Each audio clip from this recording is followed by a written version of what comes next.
Les trésors d'Afrique, notre patrimoine nous forme, nous individualise et nous rend dissemblables. Les trésors d'Afrique, une plongée dans la splendeur de notre continent. Présenté par l'experte en patrimoine, Louisa Galaise sur Ifriqiya FM. Sur Ifriqiya FM.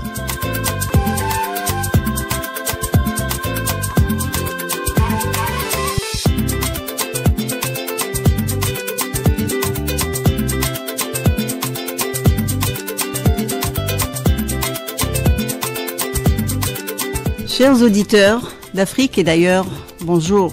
On sait que dans les savoirs scolaires et universitaires, la philosophie, fin du parcours du lycée et dur labeur, permet à cet adolescent, en voie de devenir adulte, de remettre en cause sa vision du monde. On dit qu'on y apprend à penser par soi-même.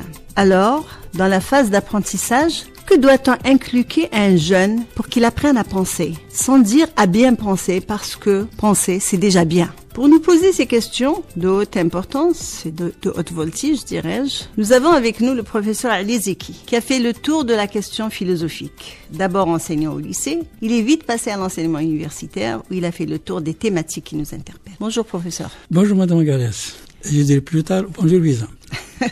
Oui, je précise que j'ai été son étudiante.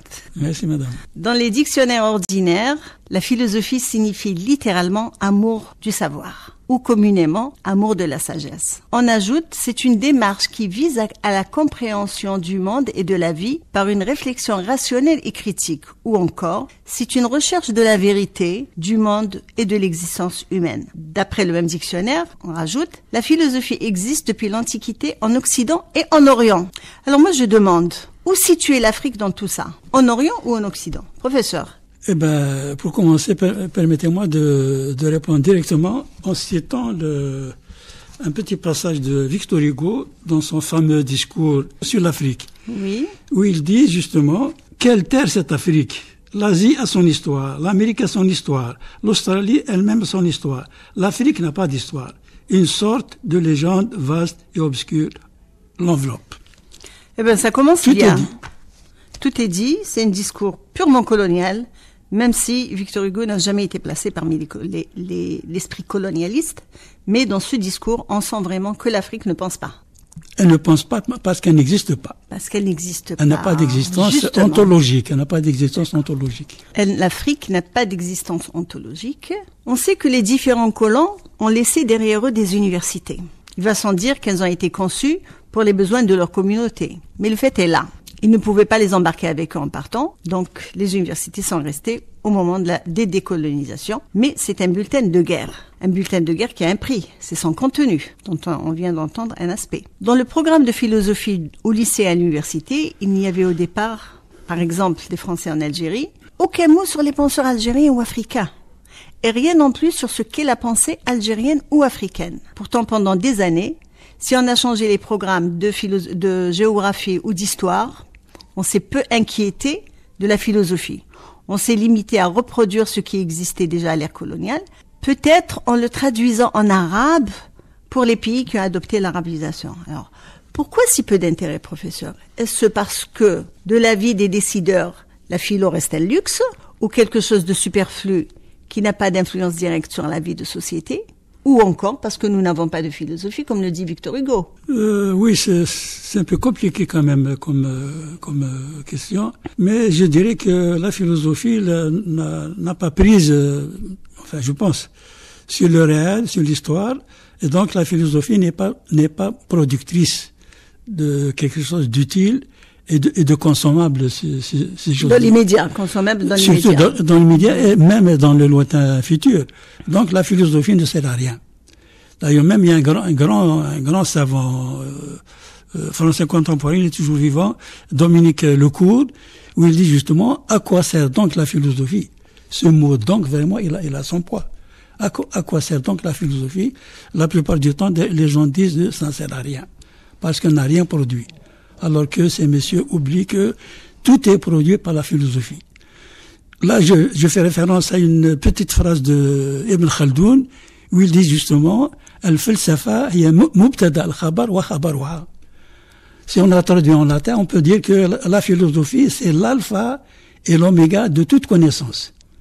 Toute connaissance, quelle qu'elle soit, quelle qu'elle fût, elle est partie de la philosophie avec son questionnement, ses questionnements, et elle revient à la philosophie pour la confirmation ou l'information de ces réponses données au questionnement de la philosophie. Donc, je pense que ces messieurs n'ont pas connu la philosophie, n'ont pas connu l'histoire de la philosophie, n'ont pas pratiqué la philosophie qui est cet éternel questionnement. Chaque question, chaque réponse, elle est retournée pour qu'elle devienne une autre question.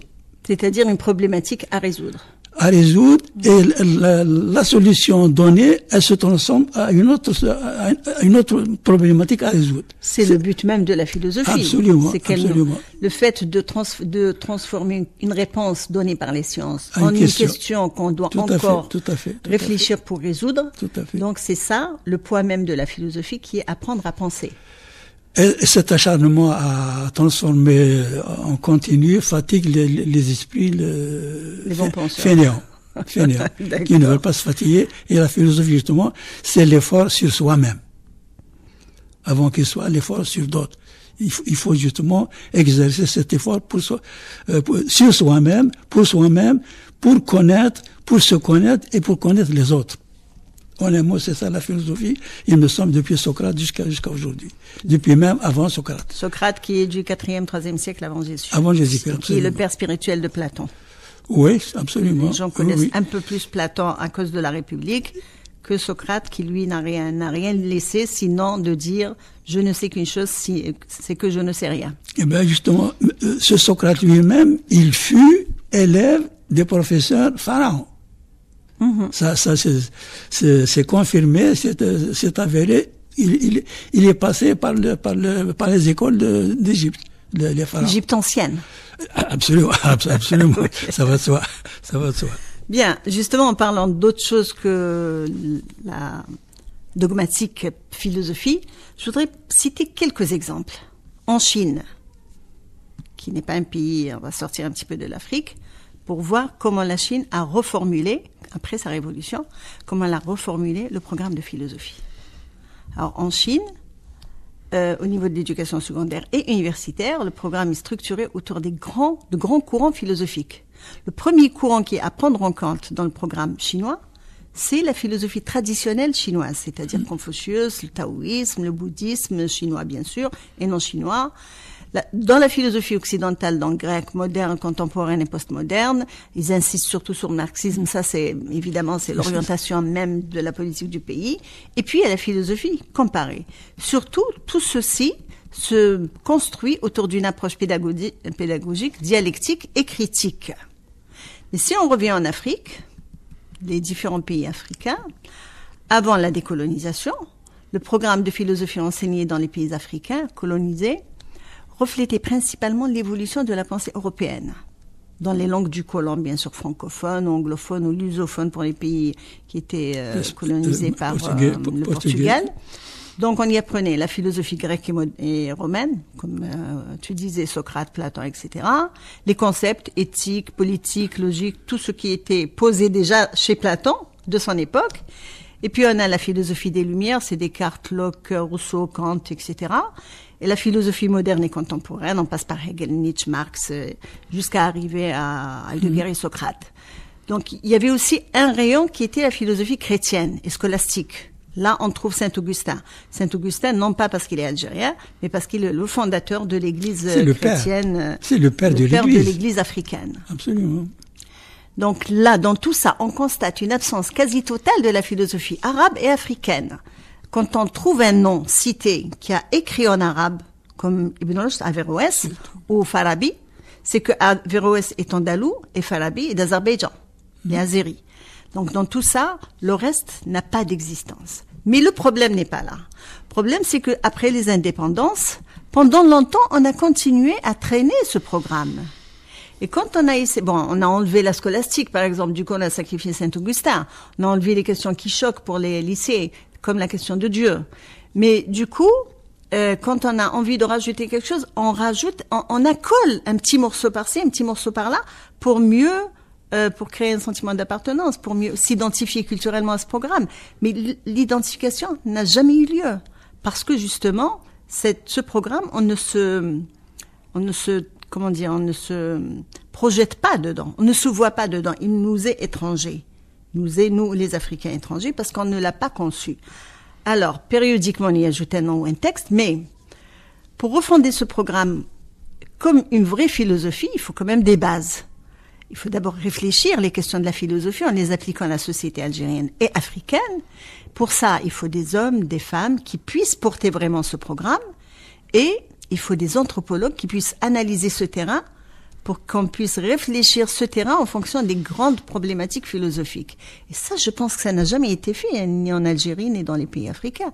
Qu'est-ce que tu en penses? Vraiment, là tu soulèves une problématique, je peux dire, insoluble dans les médias. En ce sens que, moi j'ai la conviction la plus profonde, la plus totale, c'est que à l'indépendance, quand l'Algérie a recouvert sa souveraineté et a recouvert son histoire, il y avait l'école, il y avait l'université. Mais cette école et cette université, je la considère comme étant la 5e colonne du colonialisme. Mm-hmm. Parce que si on regarde justement, si on feuillette les programmes étoffés par la France de la philosophie enseignée à Alger. Moi, j'ai fait justement l'université d'Alger. La place réservée, enfin, avant l'indépendance, évidemment. Mais après l'indépendance, il y avait je peux dire même un petit strapontin qui a été réservé à la philosophie arabo-musulmane.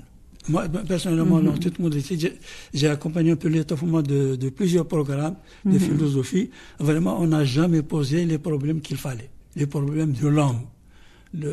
Kant résume un peu ce que doit la philosophie en disant que puis-je connaître, que puis-je faire et que puis-je espérer.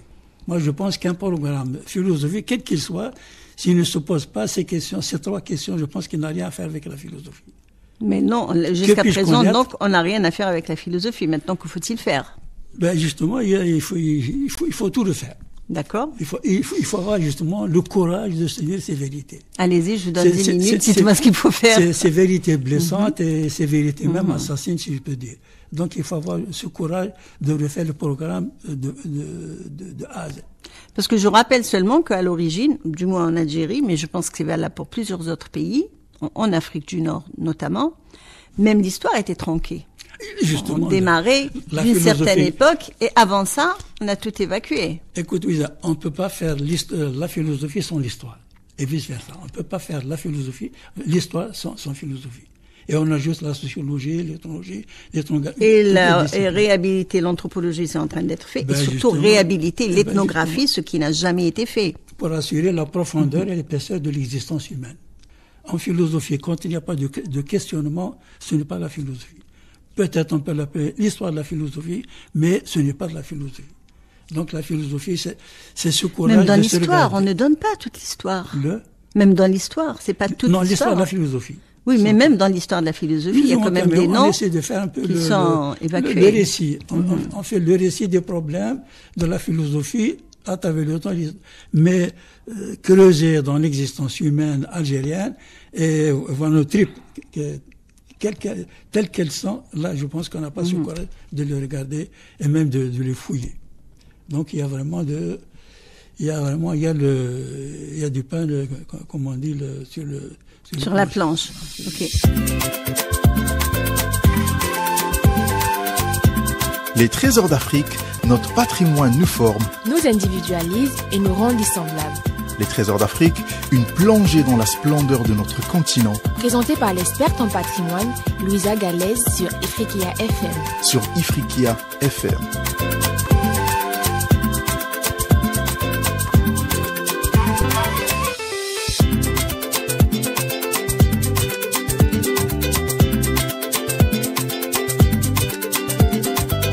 Nous sommes sur un programme de philosophie. Nous discutons philosophie avec le professeur Alezeki, professeur de l'Université d'Alger, et nous nous sommes engagés dans une discussion combien douloureuse de constater que nous ne faisons pas du tout de la philosophie. Mais instructive, il me semble. Toute modestie gardée. Oui, c'est pour ça qu'on est là. On essaie d'instruire un petit peu plus les gens, mais aujourd'hui on va essayer de leur donner des ficelles, on va leur donner des approches, on va leur donner j'aime bien le terme en arabe, os aqlam.